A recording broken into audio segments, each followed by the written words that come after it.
Je viens de finir d'écouter, ça fait un peu plus d'une heure que j'ai fini d'écouter le dernier épisode du podcast Meuf à Tub, qui est un podcast de meufs trans que j'ai beaucoup apprécié. C'est le dernier épisode, le tout dernier, le podcast s'arrête, c'est pas juste le dernier en date. Voilà, qui est un podcast qui a eu l'occasion de pas mal, je dirais, m'aider, m'éclairer, ou en tout cas me motiver sur certaines choses, donc ça fait forcément un peu bizarre qu'il s'arrête. Le thème qui avait été choisi pour ce dernier épisode, c'était nos envies, nos attentes, nos espoirs, ou notre absence d'espoir pour le futur. Et globalement, j'ai trouvé que c'était extrêmement bien traité par les différentes personnes qui sont intervenues, que ce soit les présentatrices du podcast ou les interventions externes. J'ai pas mal pleuré en l'écoutant, et notamment à sa conclusion. La vérité, c'est que j'avais envie de participer à cet épisode, et ce que je suis en train de dire actuellement, ça va être un petit peu ce que j'aurais pu faire, ce que j'aurais pu transmettre comme témoignage si j'avais pas raté la deadline. Et puis je pense aussi que j'avais envie d'avoir un peu plus de temps, un peu plus d'espace que ce qui était imparti. Donc voilà, ce sera plus finalement une réaction a posteriori à ce podcast. Et la vérité, c'est que j'ai pas d'espoir en fait. Moi, pour le coup, vraiment, je suis, et de plus en plus, cette dernière année, ces derniers mois, je suis quelqu'un de très... Je suis dans une... J'ai pas envie de dire une boucle, mais en tout cas, je suis dans un pessimisme de plus en plus affirmé. J'ai beaucoup de mal à me dire que les personnes... Je sais pas comment croire en mon propre futur, parce que j'ai l'impression que toutes les personnes que je connais me lâchent ou vont me lâcher à un moment donné. Une des toutes dernières personnes de ma famille biologique, littéralement mon père, a fini par me ghoster à durée illimitée pour bien me faire comprendre que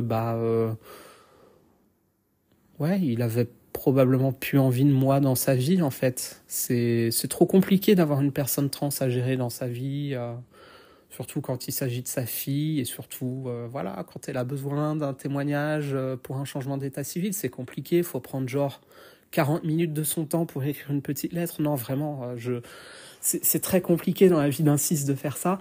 Et en fait, j'en suis là, j'en suis au point où je me dis que je vaux pas 40 minutes dans la vie d'une des personnes qui m'a fait naître, littéralement.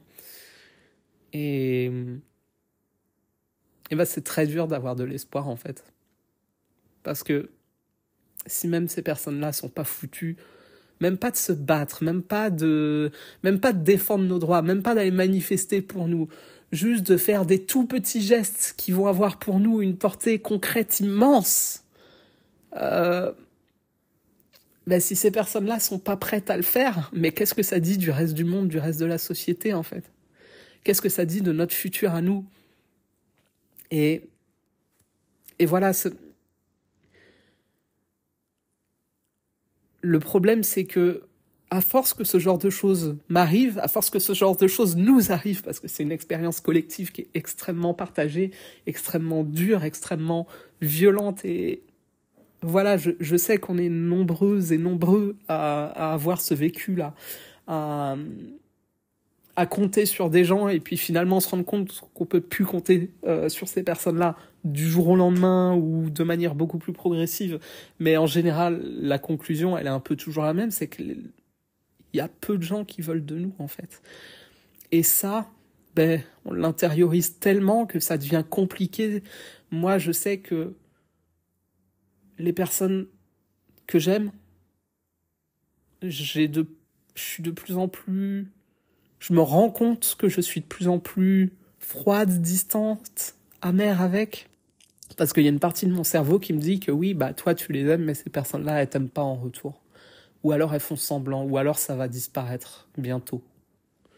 Bientôt elles t'aimeront plus, et puis bientôt elles feront comme tout le monde, et elles privilégieront le fait de regarder un truc à la télé, ou plutôt que de te consacrer un peu de temps. Parce que c'est ce que tout le monde a fait jusqu'à maintenant, donc il n'y a pas de raison que ça change en fait.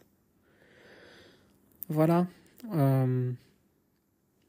La vérité, c'est qu'aujourd'hui, les trans, puis je dis trans, mais en vrai, les personnes queer, les personnes queer racisées, toutes les personnes qui globalement sont visées de près ou de loin par un projet politique dont j'ai même pas envie de parler parce que ça me déprime encore plus en ce moment.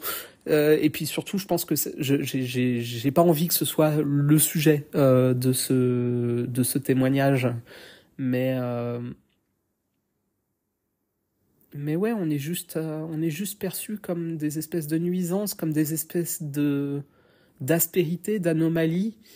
Et les aspérités ou les anomalies, les gens ont peu de patience avec. Parce que l'heure est à la normalisation, l'heure est à l'uniformisation, très littéralement.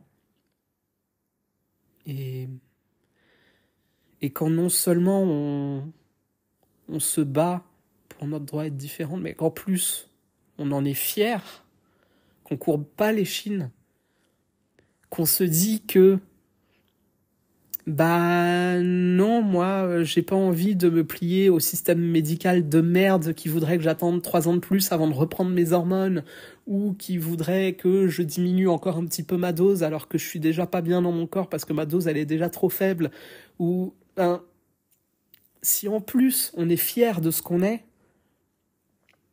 mais je crois que la désillusion et la chute, elle sera encore plus grande. Comment on peut faire? Et moi, globalement, en ce moment, j'ai pas de... Voilà, je suis désolé, tout ce que je dis est extrêmement plombant, et mon but, c'est pas de transmettre ça. Et en fait, je me suis rendu compte que ce qui me motivait encore, c'était le désespoir. L'énergie du désespoir. Le fait de me dire, foutu pour foutu, perdu pour perdu, je vais utiliser cette rage, je vais utiliser cette colère. Je suis plus capable de faire preuve de patience, je suis plus capable de faire preuve de pédagogie. En revanche, ce que je sais, c'est que j'ai une rage immense qui m'habite.